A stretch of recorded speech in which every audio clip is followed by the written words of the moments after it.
Right, good evening everyone. This is Mel from Sneakers Corner. And as you can see, we have Odin Lafontaine from France here to talk to us. Odin is the author of a fantastic book called The Great Secret of Islam. I'm a 40-ish-year-old man. I used to be a strategy consultant for businesses. And I've studied Islam since 15 years.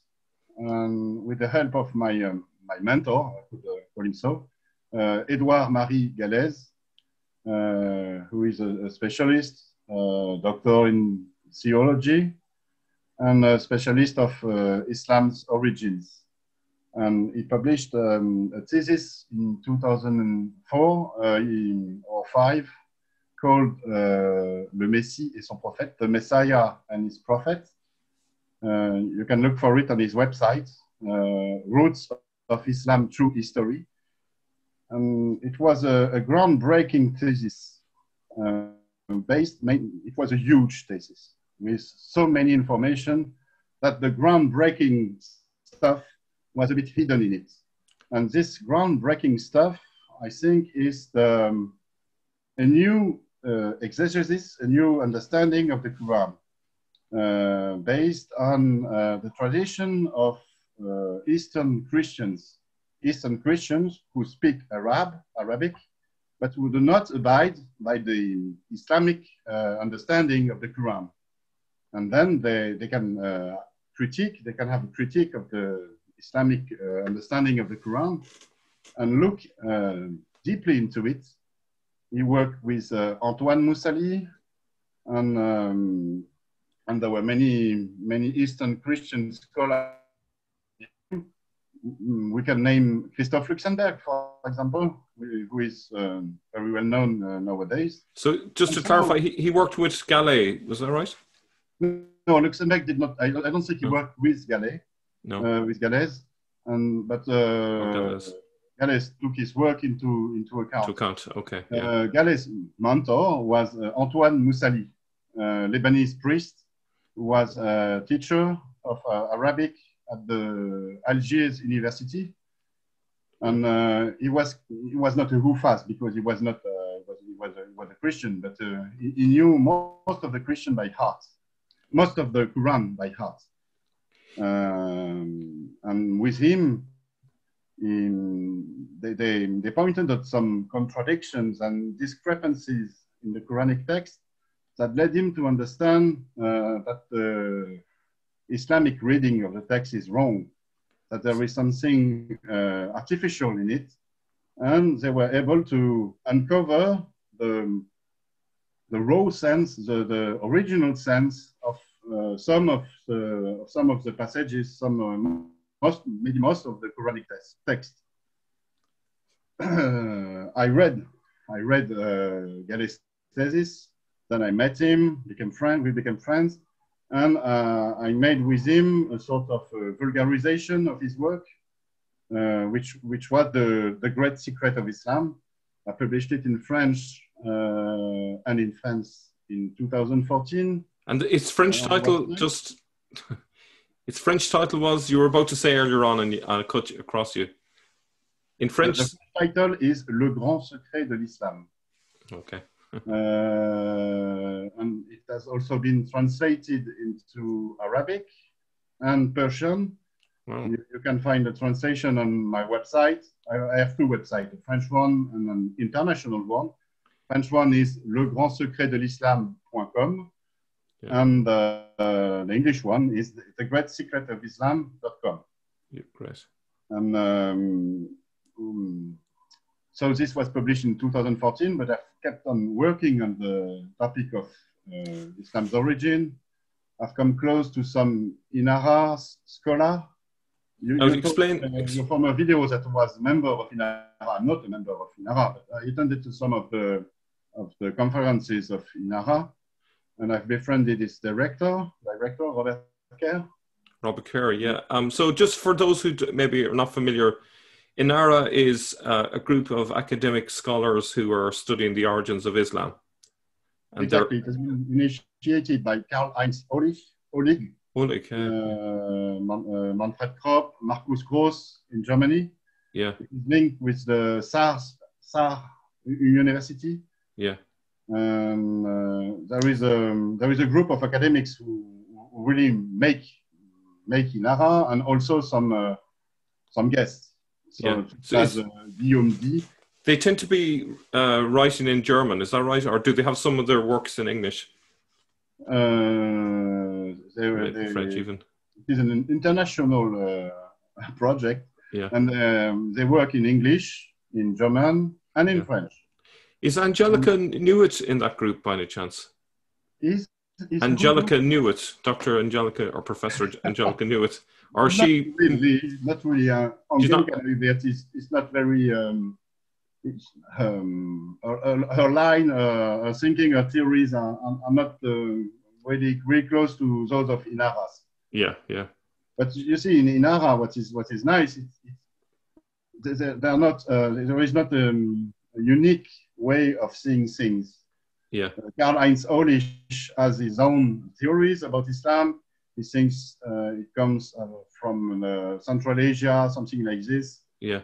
There are many scholars who participate in Inara, such as Christoph Luxemburg, for example, and others. Volker Popp, which is an authority on numismatics and coins. It's all the big names, really. Yes, some European and also American big names. Yeah. And it is a very and also Gales took part.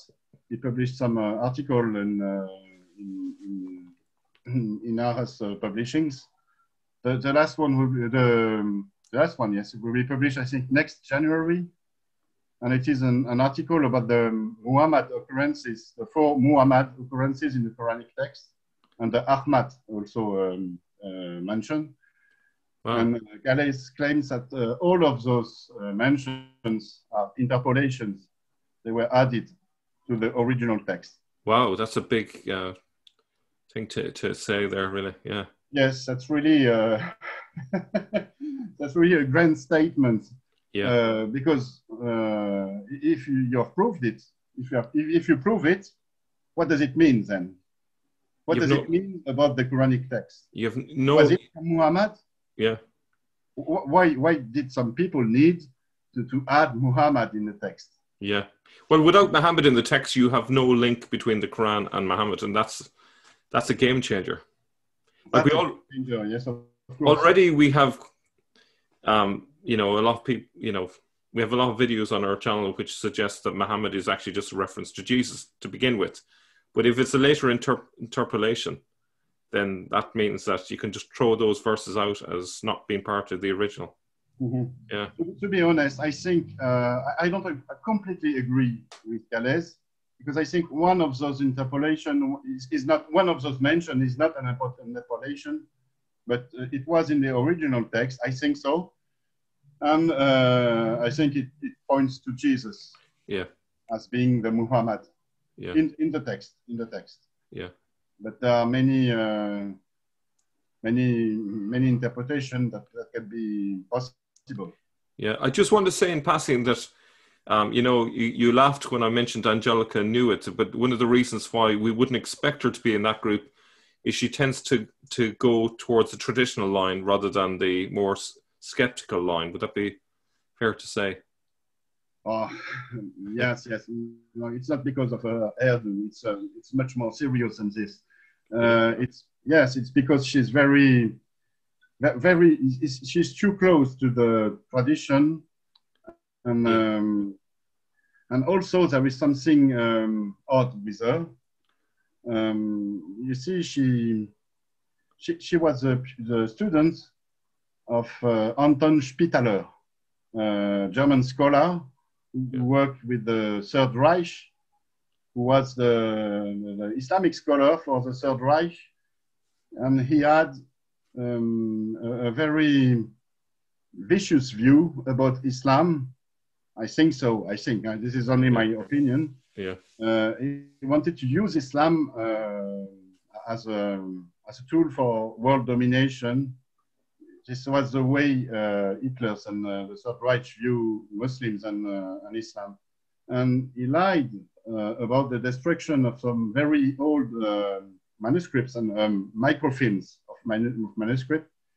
He told that they were destroyed during the bombing of Cologne. Yeah. But in fact, they were not destroyed at all. They were in his possession, and he gave them to his student, Angelika Neuwirth, who kept them for herself during a period of time, which I cannot explain. I don't know why she did it. Yeah. And it's only at the end of the last century, or maybe during the early years of 2000, that she published them and said, you know what, all the manuscripts you thought that were destroyed 60 years ago, here they are. And this this was the beginning of the Corpus Coranicum project. Yeah, that's strange. I never heard any of this before. Wow. You didn't know? You didn't know about Anton Spitaler and the lost microfilms? No, that's the first time I heard it. So I'm sure there's lots of things I haven't heard about yet. But yeah, no, this is all new to me. Wow, that's amazing. This is the thing that I find very odd with Neuwirth, because this is not very scientific. Why did she keep the secret for so long? Yeah, no, it seems so contrary to the way most scholars view things. It's all about getting everything out into the light and let people know the knowledge and so on. This is also one of the difficulties with studying Islam. Islam is at the center of much attention. Yeah. And there are some ideologies, some powers that want to use Islam. And so the research on Islam's origin is can be a bit difficult. Yeah. Yeah. So are you suggesting that she might have had ideological reasons to conceal it for so long? Or was it just an oversight on her part, or maybe some other reason? I don't know. Yeah. Anton Spitaler, why did he keep it secret for decades? I don't know. know. And why did I think he made Angelika Neuwirth promise to keep the manuscript hidden until his death. Oh, okay. But even until after his death, she kept them secret. Yeah. Some years, which I don't know why. I don't know why. I can only assume maybe she had some ideological reasons. Yeah. I don't know. What I noticed with her, and we'll kind of go on to the main topic in a second, but what I've noticed from her lectures, even though they're incredibly knowledgeable, she very much seems to believe that Muhammad is the origin of the Quran, and it doesn't seem to question that, and then kind of creates a context which suggests that Mecca and Medina and all of that story makes perfect sense. So it's a strange one for someone so knowledgeable to take that all hook, line, and sinker. It's not that that extraordinary, because when you look really into it, most of the scholars up until the 70s, they took Islam's traditional narrative for granted. Yeah. And they studied Islam through an Islamic lens. Yeah. And you cannot find anything valuable with this method. No. This is a bit what Henri Lamens or Patrick Frechron explain. You have to start from scratch and to look at the evidence in a chronological order. You look first at what happened in the 5th century, 7th century, 8th century, and you look at the sources from the 7th century and then from the 8th and so on. And you cannot explain something that happened in the 7th century with sources from the 10th century. It sounds like that some people are building the narrative on sand, whereas you really need to build things on a rock solid foundation. What would you say are the exactly sort of areas to build, if we were going to build a narrative, what are the solid foundations for all of this? Because I think this is really central. Yes, this is really central because it is also one of the key issues of Islamology, is that we have very few very reliable evidence sources. And most of what we thought true is based on, is built on sand, like you said. And there is not so much in terms of solid ground. There are some artifacts from the 7th century, such as coins or what we find with archaeology. We have some sources from the 7th century. We have the critique of Islamic tradition, but most of Islamic tradition cannot be, it's not reliable. And we have to look at it with a very, very critical prism. And also we have the Quranic texts. And as a sort of student of Galles, it is one of my my main features, because the Quranic text has not really been studied as a source, as an historical source. Some scholars have started to look into it like this. Patricia Krohn, for example, when she explained that the Quranic pagans could not have lived in Mecca because the text describes them as peasants, fishermen, and so on, and this cannot have taken place in Mecca. Yeah. But you see, the text in itself, it tells a story which is not taken into account. It's as if the text was an alien. Yeah. But the Not text from the is sky. very understandable. This is what Galles worked on, and I'm pursuing his work with his help. And when you look into the text, you see that it is not really an Islamic text.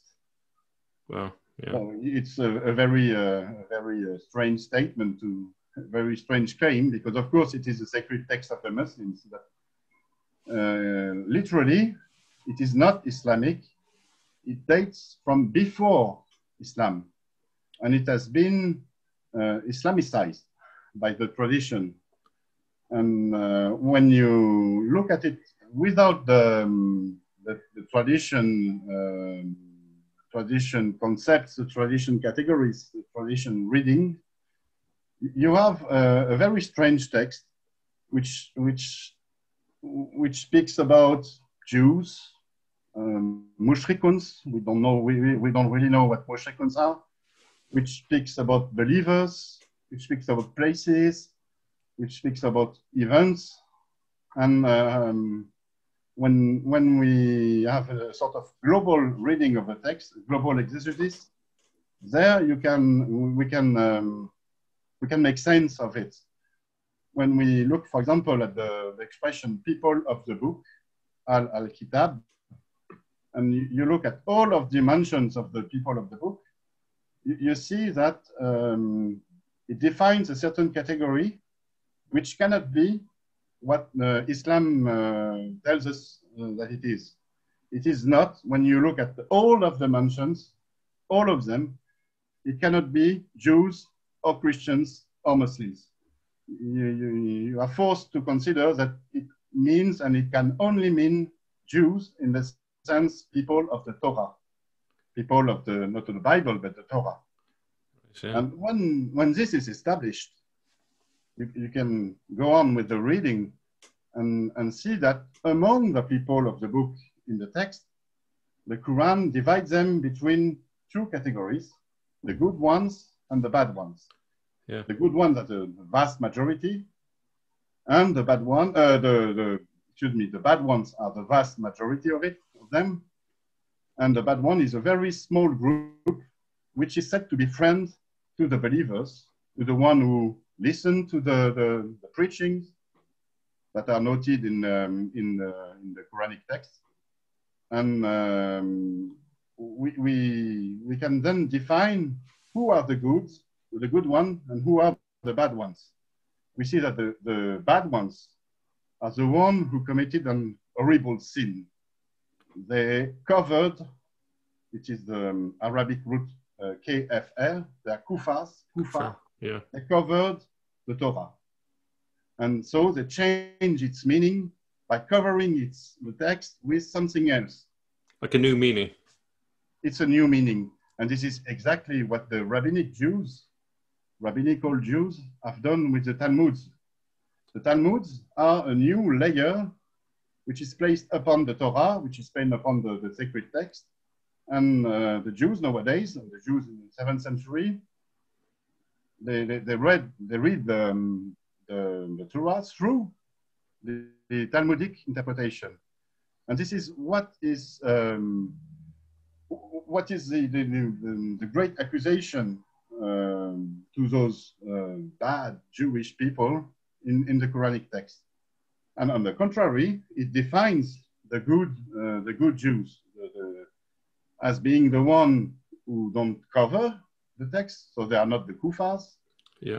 They don't cover it. They read it for what it tells us, what it tells. Especially, it points to the messianity, the messiahship of Jesus. Yeah. And if you keep on reading all the mentions about the people of the book or the different mention of a book in the Quran, you see that this group is described, this Jewish group, this good Jewish group is described as having the right face. Yeah. Because he believes in Jesus, but it is not Christian. It does not believe that, does not believe in Trinity, in the Holy Trinity, in the incarnation, and hence it differs from the Christians. And there you can see who are the mushrikun in the text. The tradition tells us they are Christians because they are polytheists. But the root does not mean polytheist. It means associationists, the people who associate. And in the sense of associating three persons with the Godhead, is that or to have? Of course it is. You see, it's a very old claim that the Jews had towards Christians. This is not a Quranic invention. The rabbis in antiquity, they accused the Christian of being associationists. Yeah. So this is not a novelty. So just to summarize, just before we move on, so you have one group are the Kufar, who are the rabbinical Jews who cover up the meaning of the Torah, and then so they're the bad group. And did you say they were majority or minority? Majority, I think you said. Vast majority. Vast majority. And then you have a minority group who believe in the Torah, but believe that there is a Messiah who's Jesus, but not in the Christian sense. He's not God. He's more like a prophet, and that's exactly the good Jew group that it's referring to. And when you look really into the text, you come to realize that this group are called the Nasara in the text. Yeah, Nazarene. And Nazarene does not mean Christian. Christian in Arab is Masih. You see, etymologically, Christ is Messiah, Christian is Messianic, and this is the exact meaning of Masih. Masih, al-Masih in Arabic is the Messiah. Yeah. And it is very strange that you don't find any reference to real etymological Christian in the Quranic text. There is one mention to the people of the gospel, one and only one. Yeah. But otherwise, nothing at all about Masih people. Yeah. Which could tell us that the believers believe themselves, the audience of the preachers, they believe to be the true Masih. Yeah. In opposition to the mushrikuns, who were the wrong Christians, the wrong because they associate God, they associate Jesus with God. Yeah. And so this comes from the Quranic text itself. And it tells us a very different story than the Islamic tradition. And with this in mind, you can take a deeper dive into the text. And these the stories it tells us. It tells us about a bait. Bait in Arabic, it's the same word as in Aramaic, which means house. House in Aramaic, it refers to the temple of Jerusalem. When you look at all dimensions of bait, the Islamic tradition tells us it's a Kaaba in Mecca. But we have a few, a big number of reasons to think that the Kaaba wasn't there in the 7th century at first. And secondly, the mentions of the bait, they fit exactly to Jerusalem, as being the place of Abraham, the station of Abraham, the place of Abraham's sacrifice, the place of the Hajj. Hajj is an Aramaic and Hebrew word which designates a kind of pilgrimage to Jerusalem. And so we see a very different story. We see also stories about wars and combat that leads to the Beit, to Jerusalem. So Muslim people, the Muslim thinks it pertains to the people from Medina coming back to Mecca, and all the stories with Muhammad we know of. But there was several attempts in the 7th century from Jews and Arabs to take Jerusalem. And could it be that the Quranic Texts describe them instead of describing the hypothetical Mecca? For example, in 614, Jerusalem was taken by an alliance of Persian Jews from Babylon, Persia, and Arabs, Christian Arabs. And I think that some of the verses describe this event. It's Surah 48, for example. In Surah 48, we see the believers coming to the temple, coming to the Beit, with the animals ready for the sacrifice, for example. And then they are being expelled from the city, Jerusalem. And it could describe a real event.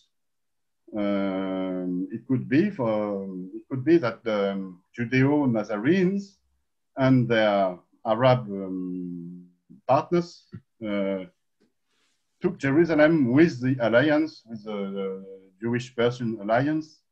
They were part of this alliance, and they wanted to do something with the temple, and it has something to do with the Messiah, with the coming of the Messiah. And they were hindered from doing so by the locals and by the other Jews. The rabbinical Jews, presumably. The rabbinical Jews, the Jews from Babylon, which just finished the Talmud. And this could explain the hatred towards rabbinical Jews in the text, which has become the general hatred towards Jews in Islam. I just want to point out that, in my experience, the people that you have the most hatred for are the group that you are closest to. And so the idea that they would have this hatred for them makes more sense if they are related to them in a very close way. So the idea that they are a Jewish sect, in a sense, in opposition to the establishment, the rabbinical Jews, who are like, they are the establishment and they are the anti-establishment group of Jews, essentially. That's my first observation. The second thing is, I remember very clearly my first impression when I read through the Quran, and about 50% of it was referring to the kuffar. So that's a huge chunk. I think it's only about 10% is referring to Allah in comparison. So there's clearly a dialogue going on, essentially, and it's got to do with these two Jewish groups, one the rabbinical group and this other group that you're referring to. So it's, though there's more to it than that. It's not as superficial as that first impression I had, as you'll explain further. But I suppose a question just to lead on from there would be, was the Quran originally, and I know the answer in advance, but I think it's an important question to ask, but was it essentially one book in the beginning or fragments? Who were the authors or author, and who was it addressed to? Those are kind of three questions there that perhaps you could bring enlightenment to us on. There are many different ways to answer those three questions. There are the paleography and old manuscript studies that tells us that there was no unique book at the beginning, but there were some collections that were there were additions to those collections. When you look at the Sanaa Palimpsest, for example, you get only something like 20 or 15% of the text, and it is arranged in a different order than the final text. Yeah. And you see it also in other old manuscript collections, such as the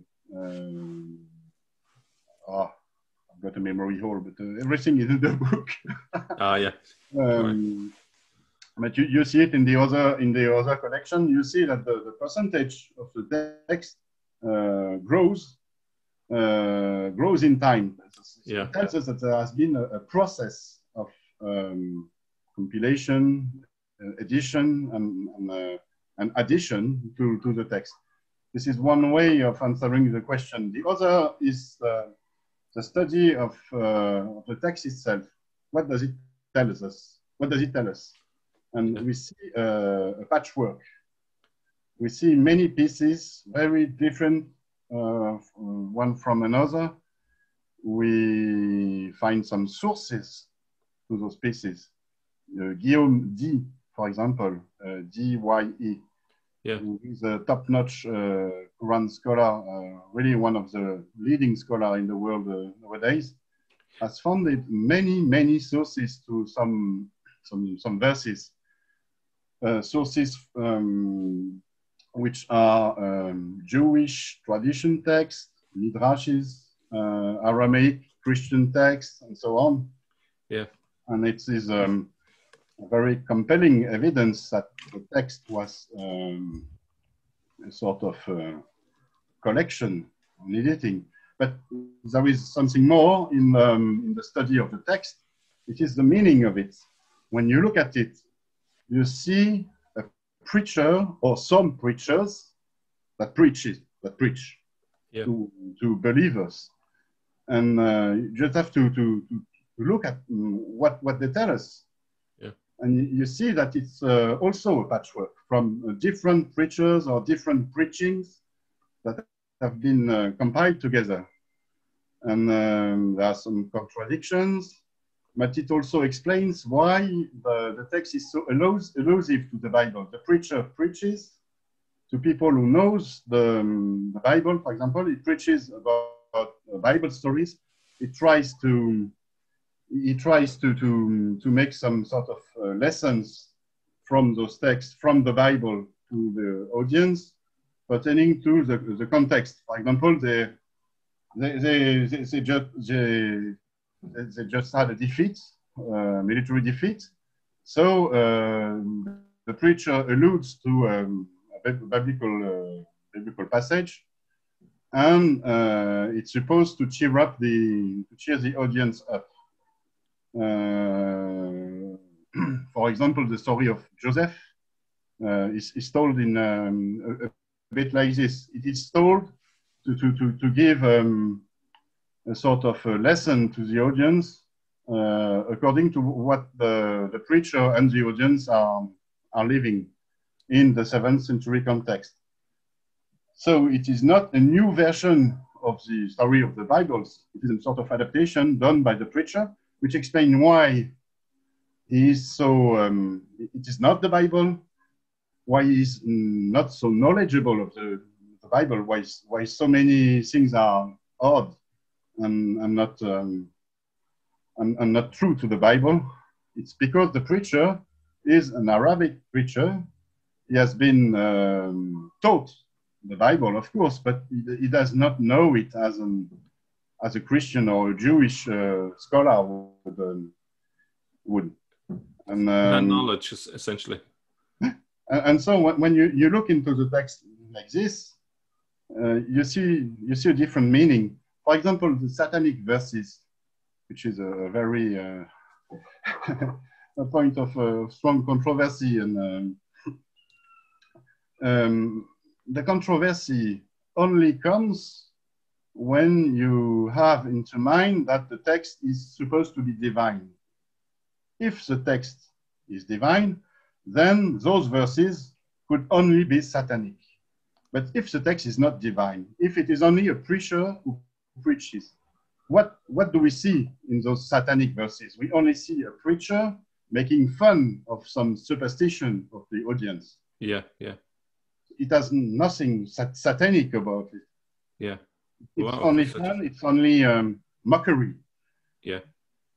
And when you, in order to, and I think this is the real meaning of the text.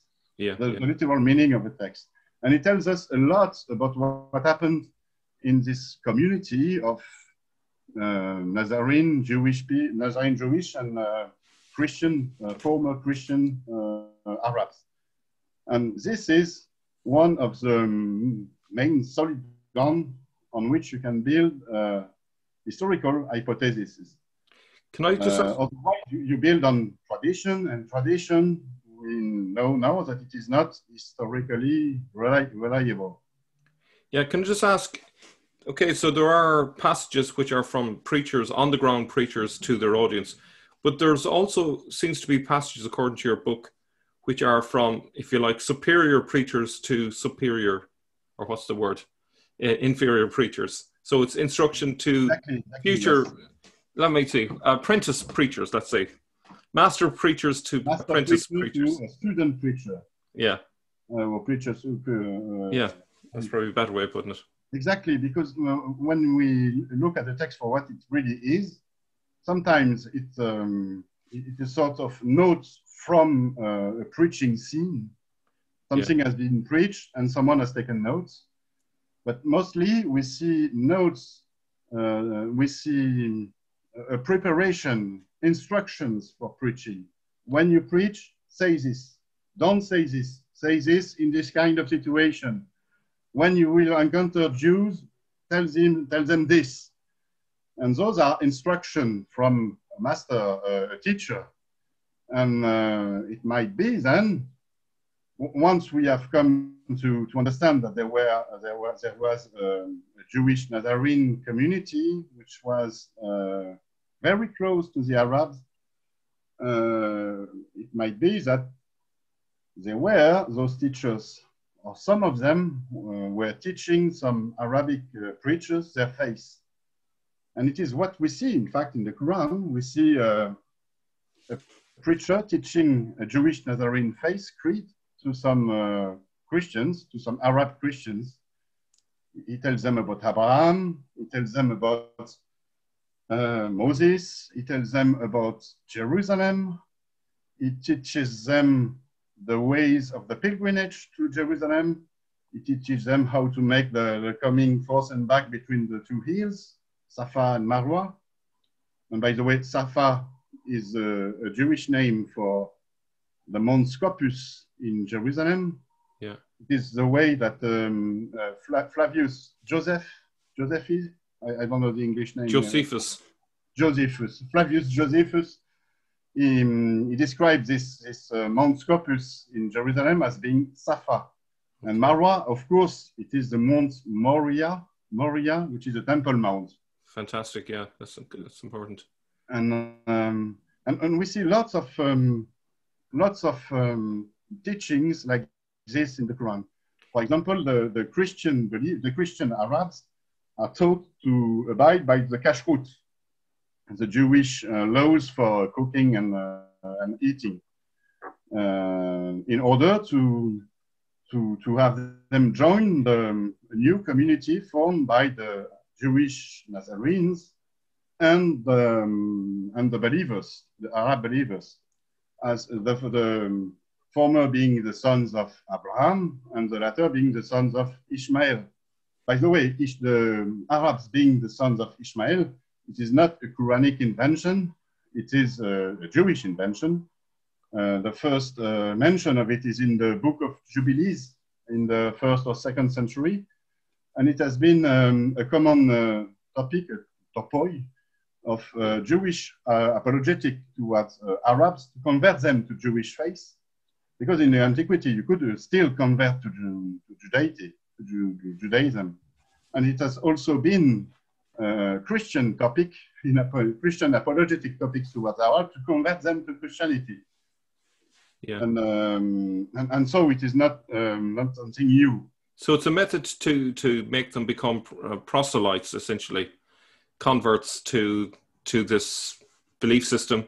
And of course, they can use that if they can convert a large number of Arabs to their cause, then they can conquer Jerusalem. So there is a pragmatic function to doing this. If you can get them, you can bring about the apocalypse. In details in the text. When the people are making the hijra, they become muhajirun. It might pertain to some displacement. They were expelled from the houses and so on, but it also pertains to a sort of conversion. They become a sort of monk soldiers, religious soldiers. They have to abide by a very strict religious rule,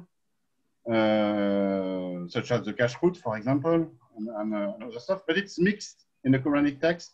It is mixed with some Bedouinic or Arabic influence. And Guillaume D, the one I told you about, yeah, he demonstrated that in some of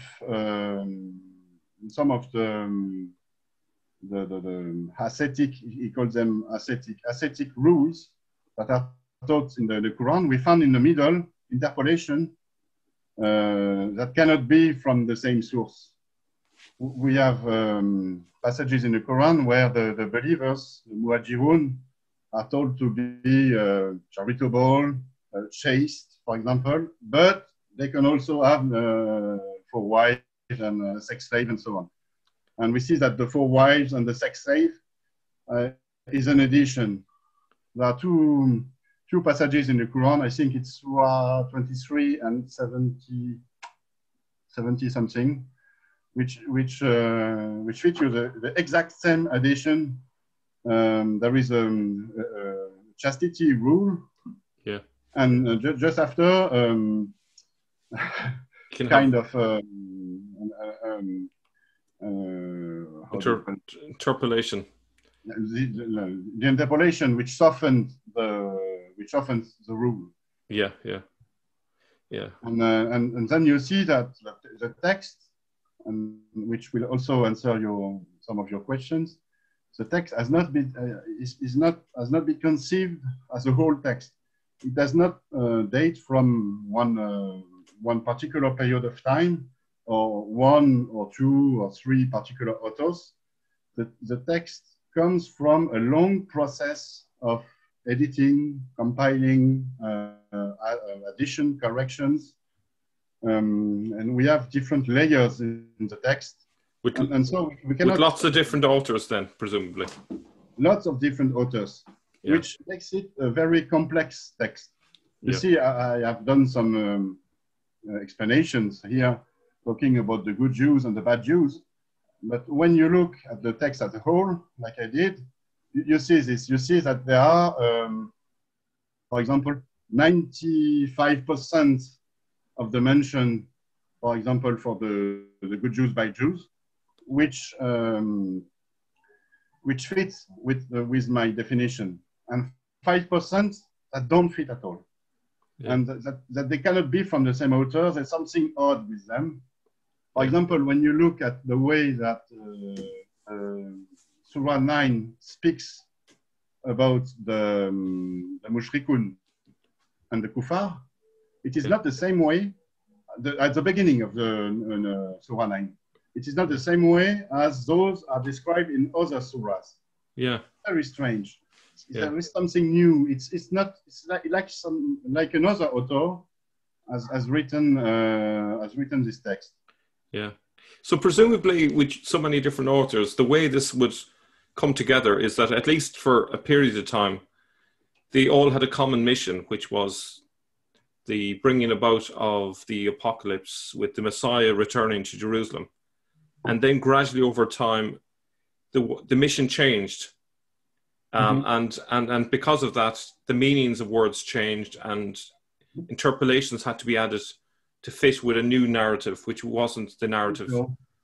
I think so. You see, based on this very solid ground, very solid evidence of the existence of this Jewish community allied with the Arabs, with some Arabs, and that they had this project that is objective to take Jerusalem, rebuild the temple, and have Jesus come back and trigger the apocalypse. We can build something on this, and we know, for example, that we know that Arabs took Jerusalem in 648, something like this, 647. We don't know exactly. We know also that they rebuilt the temple. We have several different and independent sources from the 7th century that tells us that the temple was rebuilt, which is a huge, tremendous event. And we also know that Jesus did not come back. Yeah. I think we would have heard of it if he had. And he did not come back. And on this, we can conjecture that the Arabs divided themselves, and that they tried to make it without Jesus. Yeah. This is why this is what I explained in my book. This is one of my theories. So this is not based on evidence as solid as the existence of the Jewish Nazarene group. Those are no theories based on this, but only theories, only hypotheses. I think that there were several Arab factions, many Arab factions. They were sort of united under Muhammad's rules, but not really, in fact, because we see that some of them, some factions, they went to Persia, some of them went to Syria, some of them went to Jerusalem. Jerusalem was not taken at the beginning of the Arab conquest movement, but only maybe 10 days after, 10 years after. It took some time. Yeah. So it was not, it tells us that the Muhammad party, the Muhammad faction was not that prevalent. Prevalent at the time. Yeah. But it achieved it anyways. Do you know what's interesting, actually? I was just going to say that it's interesting. You have a thesis where, you have preachers training up other preachers, and even in the Islamic tradition, there is the remnant of the idea that there were other prophets at the same time as Muhammad. Do you want to comment on that sort of angle? Exactly, but first, let me tell you that the Quran tells us this. The Quran tells us how to respond. It tells the preacher how to respond to some accusation that he is only taught by some others. Yeah. I don't remember the exact reference, but you know what I mean. Yeah. It is only tales from ancient people and so on. Yeah. But you made an allusion to the false prophet, the anti-prophets. This is another thing that has come as very solid evidence from Islamology. I'm referring here to a bit of Robert Hoyland's work in God's Path. It's an allusion to the false prophets, but mainly it's thanks to Hela Wardi, a Tunisian scholar who studied the Islamic tradition and published in French many books about the death of Muhammad and the events that took place thereafter, the war of apostasis, the first fitnas, and so on. Yeah. And she's still working on this, and she has many many books to be published, and also on Habib Tawa's work. Habib Tawa is another scholar, a friend, who presented this in one of Inara group conference in Germany. He studied the mentions to the false prophets in the Islamic tradition, and we see that there is something like there are something like 4 or 5 of them, and they are described as being very powerful. Very powerful. 2 of them claim to be equals of Muhammad. Yeah. One of them proposed to Muhammad a sort of division of the world. Muhammad would have a half and he another half, which means considered himself as important as Muhammad, or even more. And when you look really into it, it seems completely impossible that the Islamic traditionists invented such a fact, such things. 100 years after, or 200 or 300 years after. It doesn't serve the Islamic tradition's cause to have that story included.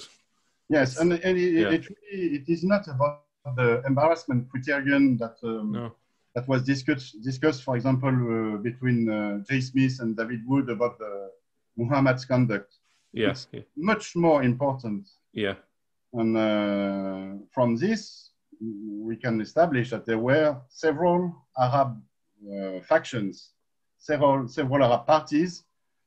Some of them had a strong Jewish Nazarene influence. I think Muhammad's faction had this influence. And some had not. Some were only Christian, millenarist Christian who believed in the apocalypse. And some were just here for the taking, for the loot, for the looting, for the slaves, for the power. But there was some a very strong apolitical context this time. In the 7th century, everyone was thinking that the end of time was near and that the Messiah would come.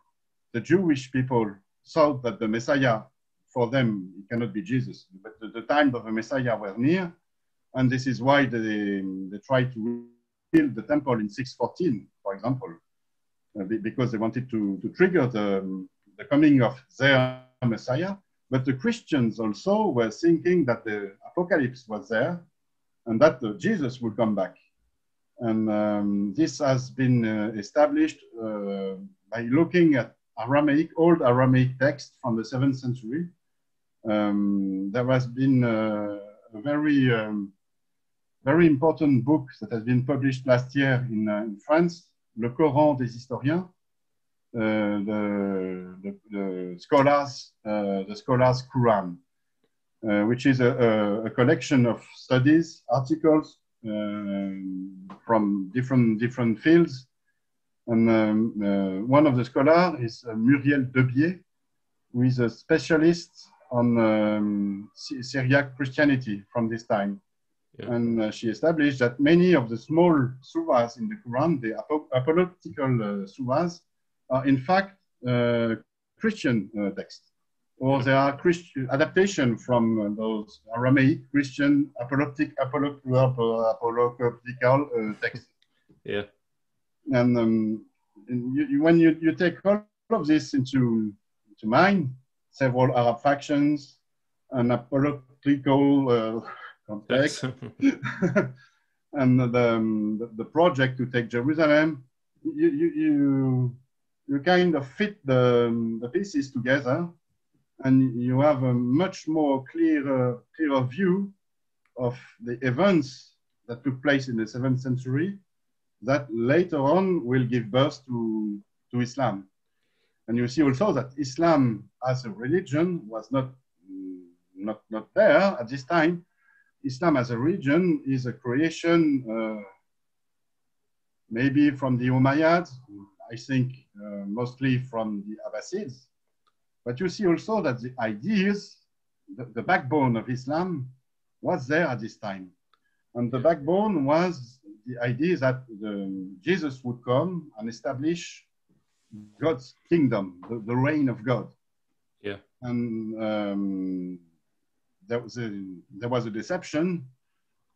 Jesus did not come, but the idea that the people, the believers can establish the reign of God by themselves is ascertained, and it is the very backbone of Islam still nowadays. Islam today is not the belief in the Quran of the Prophet. It is the belief that the believers, the Muslims, are establishing the reign of God on earth by Islamicizing the world by having the Sharia law enforced. There is still this idea that at the end of times, Jesus will come back and the world will become the reign of God. It's interesting. This very strong idea. This is what drives everything in the 7th century. Yeah, it's interesting that almost every ideology that comes along is an attempt to make heaven on earth. It's, you know, and I think here is a great example. You mentioned to me before we started recording that there was an expectation 600 years from the time of Jesus' death that this was a key date. Could you tell us a little bit about that? It's something to do with Daniel's prophecy. Yeah. Also, I found it by working with Galès, Isidore Marie Galès. He took from another scholar, Bruno Bonnet-Aymar, who initiated a translation of the Quran a bit like Luxembourg did, that Muhammad, the word Muhammad, is in fact the Arabic translation of the nickname that the angel Gabriel gave to the prophet Daniel. In the Aramaic or Hebrew text, Gabriel calls Daniel Ish Hamudot. Ish is the man, Hamudot is who is to be loved, who is to be desired, who is to be adored. Yeah. And Muhammad is a translation. Mu is the one who is, it's a bit like Ish, the man, the one who is, and Hamad doesn't mean praised in the first sense. In a figurative sense, it can be praised or something like this, like the Muslim tells us. But the original meaning, the original Arabic meaning of Hamad is not praised, it is loved, desired, adored. Yeah. And so we see that Muhammad, which is a very strange name, a very strange nickname, which had never been given before Muhammad's time, could be the very name of Daniel. And this makes sense with some other sources. We see, I think it's the Doctrina Jacobi, Didascalie de Jacob, Doctrina Jacobi. The prophet who came with the sword. The prophet that comes with the sword is called to be, is he the precursor of the Messiah? Is he the one who announced the coming of the Messiah? This is what the two people, the two Jews, discussed between them. So they are asking themselves, is his claim that the Messiah will come very soon a true claim? Yeah. They are not arguing about Muhammad's prophecy. He's not called a prophet in an Islamic sense, but in a Jewish sense. Is he the one? Is he the precursor? Yeah. And Daniel is kind of a precursor of the coming of Jesus, because his prophecy tells us exactly when Jesus will come, the first time and at the end of time. And we also see a sort of confirmation of this in the hadith. There are some hadiths who tells us that Muhammad was announcing the imminence of the coming of the Messiah.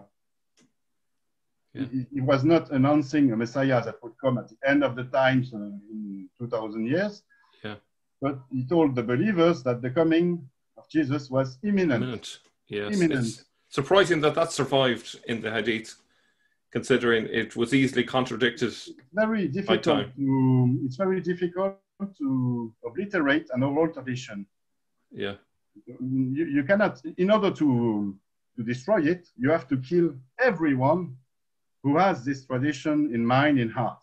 Yeah. The only thing you can do, because you cannot kill all those people, is maybe add some extra stuff in the tradition. For example, you can add that when Jesus will come back, he will kill all the pigs. Yeah.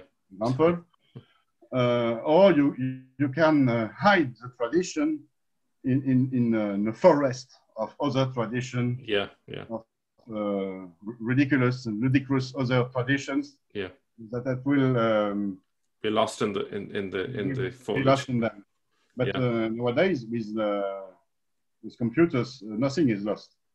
So nothing is lost. And so the prophecy was meant. Sorry. So the prophecy suggests that it should occur 600 years after the death of Jesus. Is that right? Kind of. You see, Daniel's prophecy about the first coming of the Messiah, it is a sort of calendar. It gives us a chronology between the destruction of the temple and the coming of the Messiah. Yeah. The destruction in the temple by the Babylonians in the antiquity. It was something like in the 6th century, I think. BC. Yeah. Yeah. And so Daniel kind of tells us that the temple will be destroyed. The temple is destroyed. Yeah. You have to wait something like 600 years, not exactly 600, but you know what I mean. Yeah. And then the Messiah will come. Yeah. And then the temple has been rebuilt by Herodias, you know the story. Yeah. And it was destroyed by the Romans in the year 70. Yeah. So you add the 500 or 600 years to the 70, and you come at the end of the 5th century, 6th century, maybe the beginning of the 7th century. And it is another ingredient in the apocalyptic context. Yeah, yeah. Some people were believing that the prophecy of Daniel was to be was to be repeated, and that the Messiah would come. And just to refer back to an earlier video where we showed that in the year 610, the 2nd of March 610, Mars crossed the pathway of the moon, passed behind the moon during a crescent moon.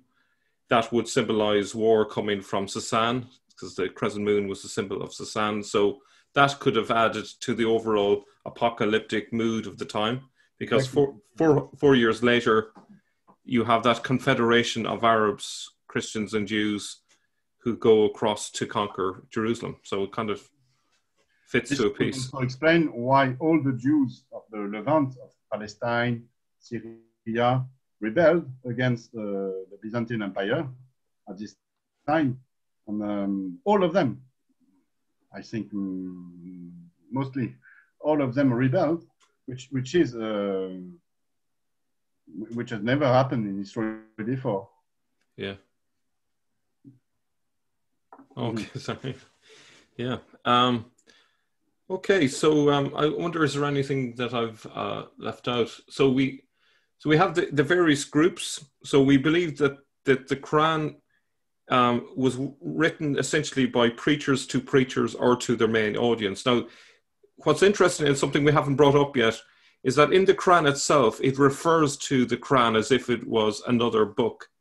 So this is important. The meaning of this word Quran actually in the Syriac context of the word, exactly. As in a lectionary. So the preachers had a preaching to do, but they also had a text that they would primarily use in a liturgical sense, which would be the lectionary. Do you want to maybe talk a little bit on that side of things? This is so simple, in fact. So simple. But we are polluted. Our mind is polluted. It's a very strong word, but polluted with Islamic categories. And when we see the word Quran, for most people, for maybe all of the people, it can only mean the Islamic Quran. Whereas the Quran is a common word. It was very widely used in the 7th century to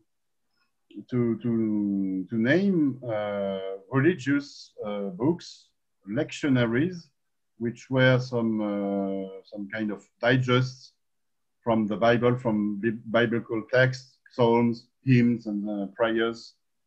And still today, Christians and other religious groups have lectionaries. And in Aramaic, the name is Korono Kehyana Quran. This is Quran in Arabic.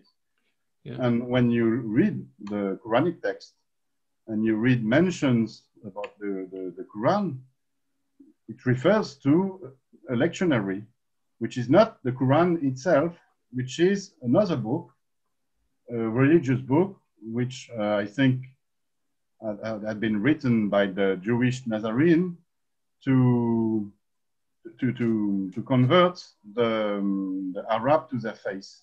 And presumably this lectionary would have been in Arabic to make it easier for them to... This is what the text tells us. Yeah. It is an Arabic text, a very clear Arabic text. Yeah. There are many verses that specifically point the Jewish Nazarene Quran to be like this. Yeah. And this is why it has to be believed by the Arabs. And it's also... When you have this in mind, the sense is very clear, it's very simple. Yeah. You just have to read the Quran for what it is. And once you've read it, you cannot go back. It's what you told me about about my book. Yes. About, the explanation I give for the Quran. Yeah. But it's a bit like Edgar Allan Poe, his novel The Stolen Letter. Is it the name in English? Stolen Letter. Stolen Letter, maybe. That's a novel. It's about a crime, and the main piece of the crime, the main evidence, is a letter that the investigators are looking for. They only find it at the end of the novel. It was there, hiding in plain sight. On the top of in the living room, on the chimney or something like this. Yeah. And this is what my book is about. And this is what Islam is all about. Islam's truth is hiding in plain sight in the Quran. You just have to read the Quran for what it is, really, and to forget about all the false conception, the misconception of the Islamic tradition. The image that I kind of that came to mind as I was reading your book is it reminded me so much of C.S. Lewis's book, The Screwtape Diaries. And for those who are not familiar with it, it's basically written by the head demon to the apprentice demons, and it's giving them instructions about how to tempt people. Okay. Now, if you ignore the demonic element to it, just see it structurally, the Quran is essentially like that. It's like the head preacher to the apprentice preachers, and it's giving them a series of instructions. Okay, if this happens, say, and then it's quotation marks. Mm-hmm. And when it's referring to the sort of the head preachers, it uses the word we. And and when it's referring to you, it's referring to, actually, in most cases, the you is the preachers, the preachers that are being trained up. And so if you can imagine that these preachers would have had their notes, from the head preacher, and then they would have their, like a book, which would be the lectionary, and they were good to go. They had their arguments. And even today, it's interesting, and I found it a bit spooky that even today, if you go to a place like Hyde Park, and if you engage with Muslims, you find that they have a script that they have learned off with ready-made arguments. And this is exactly what that group did in the 7th century. They gave them a script and said, right, go out and preach, convert people to the cause, and here's what you say in this context. Here's what you say in that context. You still find it in the Quranic manuscript, in the Sana, the famous Sana Palimpsest. At the beginning of Surah 9, there is an indication: you do not say the Basmala. This is an instruction from the teacher to the preacher student: do not say the Basmala. Wow, why not? Is there an indication why? I don't know, but it is an instruction. I think pertains to what I've told you. It is not, this text has not the same background. The beginning of Surah 9, it has not the same background as many of the other surahs. Yeah. But still, what you told there is one of Edouard Marie Gallet's main hypothesis, is that the Quranic text at the beginning was a collection of instruction and drafts and preaching drafts for preaching. Yeah. And we can base this hypothesis on the very nature of those texts. They are not written in fully fledged Arabic language, in good Arabic language with all the dots and so on. It could have been, the dots existed, not all of them, but at the time in the 7th century, we have some Arabic texts that have the dots, and so here we have a proof that those were notes, drafts, instructions. And another thing. So it's kind of like quick hand, or if you're writing quick notes, you're not bothered with getting everything exactly right. You don't care about orthograph, spelling. You go very quick. And another thing is what Luxembourg pointed out. It is written in some kind of Garshoni. You know Garshoni? Garshoni, it's a language. It's a mixed language that Aramaic Christian used under Islamic rule. They wrote in Arabic, but the meaning was in Aramaic. Here, that's it. They wrote in Arabic from an Aramaic mind. Yeah.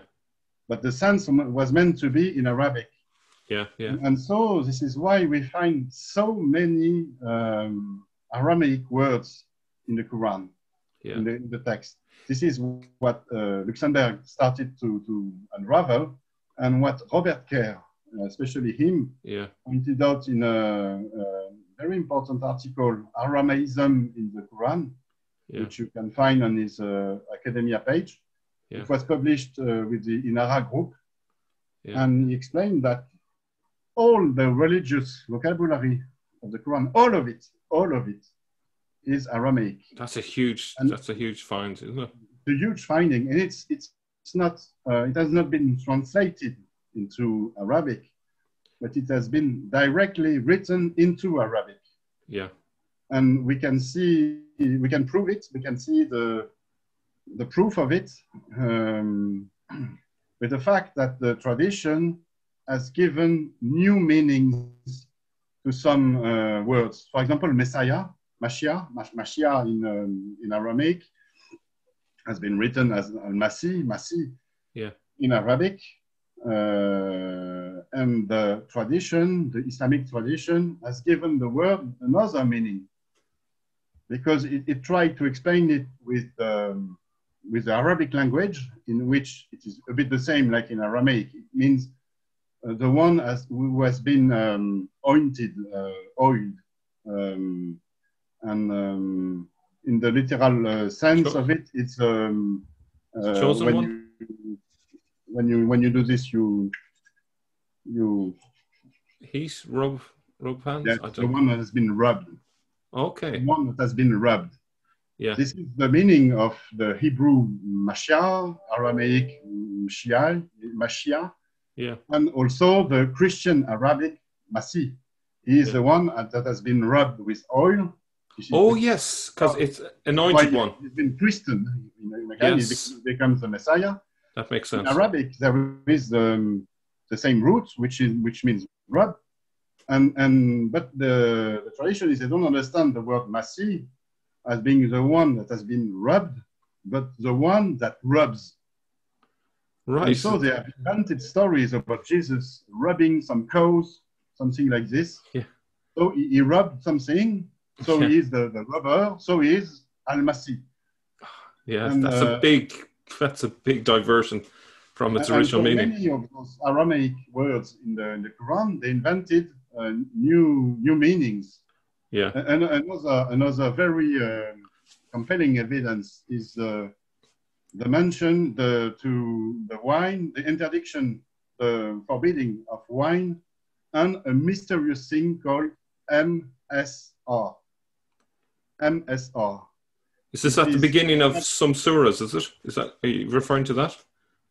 There are two verses in which the wine and amaser, maisir in Arabic, are forbidden. And with the same expression, wine and maisir are forbidden. The Arabic tradition has developed many stories about maisir being some chance game. I don't know, like poker or something. Oh, yes, like a game of chance. Yeah. A game of chance, exactly. Yeah. But when you look in the Bible, in the Numbers book, you see that the Nazarites, the one who became Nazir, who consecrate themselves to God, they have to abide by this rule where the wine and the misera, MSR, misera is forbidden. Wine and misera is the fruit of the fruit of the vine, which mean raisins and grapes and so on. Okay, so it means wine and the grapes essentially. Wine and grapes are forbidden in the Bible for the one who consecrates themselves to God. And we find exactly the same thing in the Quran, but the meaning has been distorted because the one who gave an Islamic explanation to the Quran, either they didn't know about the biblical meaning, or, and it might be the best option there, they wanted to hide the biblical meaning and to give it another meaning. And they gave it this meaning of the game of chance, and then they invented many stories about pagan Arabic people playing game of chance like this and so on. Thousands of stories, maybe, I don't know, hundreds of them, for sure. And this is how Islam was created. They took a text, the Islamic text, that was not an Islamic text at the beginning. At the beginning, it was a pre-Islamic, proto-Islamic text, and they forced it into an Islamic meaning by changing the sense of the words.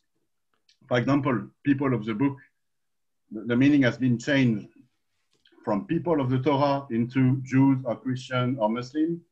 Date has been changed from Jerusalem temple into Kaaba. Hajj has been changed to Jerusalem pilgrimage into Mecca pilgrimage, and so on. And they gave like this a new meaning to the text, and it became the Islamic Quran. But the text is there to be read, and the evidence is here in plain sight for everyone to read it. Yeah, I just wanted to make a comment, well, actually, some time ago, but I didn't want to interrupt you, that Jesus refers to that he would not drink of the fruit of the vine until he drinks it again in the kingdom of God. So presumably he is referring back to that reference in, I think it was the Numbers, was it, in the Torah? Yes. The Nazari group. This claim is very, very important for those messianist group. There are some sources that tells us that in the antiquity, some Jewish groups, Christian Jewish group, they made Eucharisties with water instead of wine. Yeah. Because wine was to be used only when Jesus returned. And this is one of the reasons of the forbidding the interdiction of the wine in the Quran. But wine is not really forbidden because there is a promise of wine in the hereafter. No, that makes sense. Yes, the rivers of wine. The hereafter in Islam, it's very strange. It's a mix of what happens after death and what happens when Jesus returns. You see the paradise, the gardens. Yeah, they are described exactly in the same way in the hereafter, in the heavens, and when God's reigns, God's rule is established. And it harks back after Ephraim the Syrian as well, his hymnology in relation to his concept of heaven is lots of references to grapes and wine and so on. So it borrows heavily from there, I would say, as well. Yes, this is also what, in a sense, what Christoph Luxemburg established. He proposed that the Houris, you know, the Houris, the virgins that are waiting for the believers in heaven, they are not really virgins, yeah, women or maidens. Yeah, they are in fact grapes. Yeah, that wait for the good believer in heaven. And we can see in some old Coptic churches in Egypt, churches from the 4th or 5th century, some frescoes with which depicts Abraham giving grapes to believers, Christian believers coming in paradise. Depicted as little babies, essentially, or miniature humans in his arms. This thing with the wine and the coming of the Messiah, you don't have to take the wine and the grapes until the Messiah has come. It is a topoi, like the scholar says, a strong topic in this messianic context. Yeah. So I think that's probably a good place to conclude. In our next sit down together, we should look at some example passages from the Quran and maybe the interpretations of them. I'm working on this. I'm working on this, and I'm also working on the English translation of my book, which will be, I hope, available with this new presentation. We will have to. So look for it on the website, my website, thegreatsecretofislam.com, and it will be available as a free PDF file. Wow, that'd be great, yeah.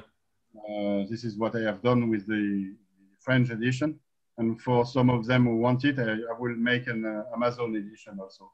Yeah, so that should be ready maybe in the next week or two, do you think? Yes, within a week or two. Yeah. Not putting you under any pressure. Yeah, fantastic. Lots of people are waiting for it. Yeah, so maybe we could do like an overall summary just so everyone kind of gets the big picture. So maybe, do you want to kind of give us like the global view again, maybe just to summarize the main points in case anyone has lost. We get from all of those evidence and new material is that at the beginning of the 7th century, there was a very strange Jewish Christian Judeo-Nazarene group that started propaganda to spread some propaganda, to spread some preaching to Arabs. They taught some Arabs to be preachers themselves and to rally their faith, rally their creed. And the creed was that Jesus would come back if the temple would be rebuilt and the true Mosaic religion, the true Moses religion, was to be restarted with sacrifices and so on in Jerusalem. Not the rabbinical Judaism, the real one. Not the rabbinical one. Yeah. And so they thought they preached some Arabs. Maybe Muhammad, the real historical Muhammad, was one of those preachers. But even in the Islamic tradition, we find mentions of other preachers, such as Waraka ibn Nawfal, or maybe the false prophets, maybe some people like them. And so there was this strange coalition, this strange alliance of Arabs and Jews that took Jerusalem in 638 and rebuilt the temple and tried to have Jesus come back. Jesus did not come back. So the Arabs separated from the Jewish Nazarenes and they fought among themselves. So hence the Ridda Wars, the laws of apostasy. And the main reason of those wars was who was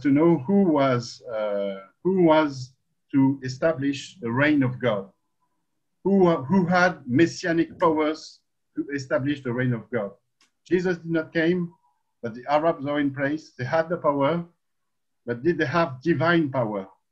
And so they fought among themselves, not against the other, but among themselves, up until a very strong candidate appeared, Abdul Malik, who claimed to establish God's reign, who established the caliphate. The caliphate is etymologically God's reign. Yeah. The caliph is the vicar of God on earth, which means the caliphate is God's kingdom, kind of. Yeah. And Abdul Malik changed the game because he put away the Christian hopes, the Christian waiting for the coming of the Messiah. He built the Dome of the Rock in the place of the Jerusalem temple where Jesus was supposed to come back. And the Dome of the Rock does not tell anything about Jesus coming back. This is something else. This is a new religion which starts there, which is not Islam yet. Yeah. It is the religion of the supersedence of Arabs, of true believer, over Christians and Jews. Yeah. And it states their claim to rule over the world and to establish God's reign over the world. And from this, a new process starts, which will lead to Islam, mainly with the Abbasid inventing Muhammad as a prophet, inventing the Quran as a revelation, in order to legitimate their own claim to being sort of kind of divine being who establish the reign of God. So this is a very, very short resume of my book, of my work, which is due mainly to Edouard Maurice Gallet thesis, and also to the huge movement of new discoveries, new studies, of all the scholars working together now and uncovering the real origins of Islam. Odin, that was a tour de force. that was amazing.